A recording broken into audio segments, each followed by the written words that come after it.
नमस्कार जय जगन्नाथ। आज गोटे सुंदर सा टिप्स वीडियो को मो चैनल को आपण मानक बहुत बहुत स्वागत। तो आशा करछि आपण माने समस्ते बहुत ही भल राय खुशी रे थिबे। तो जदि मो चैनल आपण माने नुआ अछंती ताले निहाती भाबर मो चैनल को सब्सक्राइब कर नियंतु, पाखर थिया बेल बटन को क्लिक कर नियंतु, जहा फल मो वीडियो रो नोटिफिकेशन आपण मानन पाखर खूब शीघ्र पहुंची जिवो। आ आपण माने एम्ति सुंदर सुंदर यूनिक वीडियो सब देखिया पई पाई परिबे। तो आपण माने तो घरे एमिति सब टेंशन बेले बेले फेस करंती काम करबा बेले जे आपण माने भाबंती जे मु ए कामटा को करिबिनी जमा भी। तो सेमती जमा ही भावतुनि आज भिडियोटी को फास्ट ला जाए आपण मैंने देखूँ हे तो आपण मानकर बहुत सारा प्रोब्लेम सॉल्यूशन आपण मैंने आज गोटे वीडियो पाइबे। तो चलतु देखा आज वीडियो कौन कौन सब टिप्स अच्छे से आपको केते साटिस्फाइड कर पार्टी। तो वीडियोटी कौटू आज कर मत कमेंट सेक्शन लिखि जनातु, जहाँफल मुझे जानीपारि जो मो वीडियोटा पर्टिकुलर दुनिया कौन कौन अनुकोण में पहुँची पार्टी। तो देखो आज फास्ट वीडियो मुझे ग्राइंडर नहीं। तो ग्राइंडर गोटे एमती जिनस जोटा कि आम डेलिका लाइफ में कम आसते आम जब ठीक से देखाशुना न करवा ग्राइंडरटा आम जल्दी खराब बा नष्ट हो जाए। तो से गोटे जिनस आम तार, तो तारटा को जब आम ठीक से गुड़े न रखा गोटे जगह न रखा हे तो आम बेले बेले पानी रे पड़ जाए प्लगटा कि तारटा नष्ट हो जाए जल्दी। तो से आपने गोटे क्लचर नहीं जोटा कि आपने यूज करना कि भांगी जाए हे तो टी गोटे गोटे तार जो दांत टाइप थाए से भांगी जाए आपंकर पूरा अर्गानाइज हो आपण तार आ फोल्डिंग हेनी। फोल्डिंग हेल्ले तो आपण तारटा जल्दी बेंड हो नष्ट हो। तो से आपने यही टाइप गुड़े रखु आटा बहुत सुंदर आ अर्गानाइज हो पूरा रहिबो। तो आशा कर टिप्सटा आपण मानक बहुत भल बेनिफिट देव बोली। आहरी अलग जिनसर जो भी तार अच्छी जोटा कि बहुत लंबा लंबा अच्छी एमती सजाड़ी रखिपारे नचेत आपंकर क्लथ क्लिप भी लगे रखिपार। तो चलन जी आज सेकेंड टिप्स आड़ को देखा कौन अच्छी टिप्स भल लगे मत कमेंट सेक्शन लिखि जन दिंतु। तो देखो ये किसी मु ज्वेलरी नहीं सुना ज्वेलरी। तो एगुड़ाक जो आपण मैंने गोटे जगार अन्य जगह को पिंधिकी जाती ताले बहुत ही केयरफुल पिंधिकी जाए पड़े। बाटर बेले बेले चोर लगी जाती कि अलग लोक भी किसी आपंकर चोरी कर संभावना थाए। तो आप गोटे बढ़िया टिप्स कहबी जहाँद्वारा कि आपण मैंने जदि किसी एकुटिया निछाटिया जगह जाऊँगी ताल आपर टेंशन रही। तो आपण मैंने गोटे पर्स नहीं जाए मनी पर्स जोटा कि ज्वेलरी दुकान में आमको दे था ज्वेलरी छोट छोट पर्स।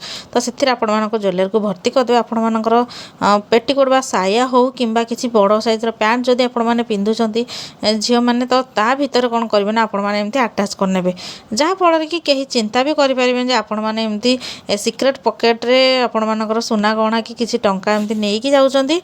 तो देखो यही टाइप आपण मैंने कौन करेंगे ना सेफ्टी पिन साहय लगे ने आ लगे आपण मैंने जुआड़े भी जावा कथा जी देखिए आपण मानकर सुना गहना कि टंका पैसा जमा भी चोरी हेनी। तो आशा कर छोट टिप्सटा आपण मानक गोटे हुए तो बड़ विपद बंचई पारे।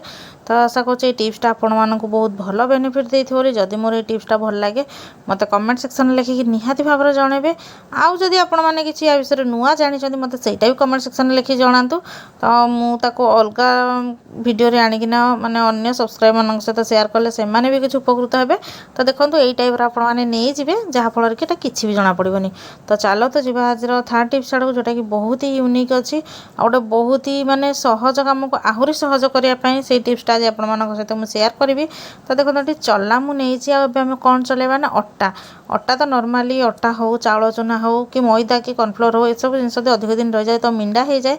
तो सेगुड़ा को आपण मैंने कौन करते ना मन करते आपण हाथ किसी खराब हो घा हो तो से आपमती बारंबार हाथ मारिकिना चलवाई तो पसंद करेंगे जेहेतु खंडिया होती आपंकर हाथ। तो से आपने दुटा चाबी नहीं जातु चाबीटा को भलसे क्लीन करने एमती पकईने मन करते आपर किसी अदरकारी चाबी रही जाए तो आपने क्लीन करके रोषे घरे रखी नि जिते बड़े किसी जिन चलवाई जाऊँच बहुत सारा जिनस आपण मानक बारंबार जमी हाथ मारे पड़ोनी यही टिके हल्का ओजन रोटे जिनस आपने पकईदे ऑटोमेटिकली चलई हो। तो आशा कर टिप्सटा आपण मानक बहुत भल बेनिफिट देव। तो चलो देखिए आम बिना हाथ न लगे केमी अटा को चकटा मन करते आपण हाथ इंजर्ड हो जाए कि डाण हाथ आपंकर किसी कटिंग हो जाए। तो तापर आपने केमी अटा चकटे मन करते घरे आ कई लोक भी नहांती आपर आवश्यक कौन आपने ग्राइंडर जार जार कौन के अटा चले चकटी है आपण मैंने विश्वास करन कि आपने देखला पर ही विश्वास करेंगे। जिते कम एज्र पिला हूँ तो मुझे कहूनी कि 4-3 वर्षर ବର୍षर पिला मन करते 8-10 वर्ष पिला से अटा चकटी शिखी ना से आराम से अटा चकटी पारे ए तो देखो मुझे छोट जार नहीं जमीक 4-5 फुट रुटी आम आराम से जब अधिक लोक अच्छे आपने बड़ ग्राइंडर जार जोटा आम बिरी चाउल बटा जाए 8-10 फुट नहीं पारे तो देखो एमती नहीं जाए आवश्यक अनुसार टी लुण आड करदे पानी आपण मैंने अल्प अल्प किना देबे डायरेक्ट आपण मैंने देवेनि जेपर्यंत आपण मैंने सठिक माप तार जानी ना जदि आपण मैंने थोड़े मेजरमेंट करने अटा और पानी ताले आपण मैंने आराम से दे पारे तो देखो स्वाद अनुसार मुझे लुण आड करदेली आ गोटे किसी अल्प परिमाण में पानी नहीं जाए आउे आपण मैंने ग्राइंडिंग करेंगे ग्राइंडिंग कलापर आस्ते आस्ते से पानी देवे तापर देखिए आपण मानकर अटा पूरा रेडी हो जाए जोटा कि आपण मैंने देखला पर ही बिलीव करें तो देखो मुझे हल्का पानी नेली आबे जाऊँ ग्राइंडिंग करी जदि दरकार है पर पानी देवी तो देखो मुझे ग्राइंडिंग करके नहीं आसी तो अटा पूरा सॉफ्ट अटा बनिकी रेडी हो जाए आपण मैंने देखिए जानीपारे जो मुझे जमा भी काढ़ी बाहर चकड़ी से भर्ती करनी से जमती होगी आसले आपण सहित सेयार कर रुटी भी बहुत ही माने स्पंज भाया हम आ सफ्ट हम तो आशा करूँ आज वीडियो सब टिप्स गुड़ाक बहुत भल बेनिफिट देव बोली तो देखूँ अटाटा के बहुत सुंदर भाव में चकटी पलि आसले आपण मैंने अधिक परिमाण चाहिए बड़ जार भी आपको ग्राइंडिंग करके चकटी पारे तो आउ को प्रकार आपण मैंने टिप्स चाहूँगी मत से कमेंट सेक्शन लिखि जनातु मुझे तार सल्यूशन आने 100% चेष्टा करी आ गए नुआ वीडियो फ्रेश वीडियो आपण सहित देखा है आउ रुटी केमती है आपण मैंने निहाती मत कमेंट सेक्शन लिखि जनइबे ग्राइंडर अटा चकटिया पर आउ माने अटा चकटिया मेसीन आपण भी दरकार पड़ोनी वीडियो देखि आपण बहुत बहुत धन्यवाद।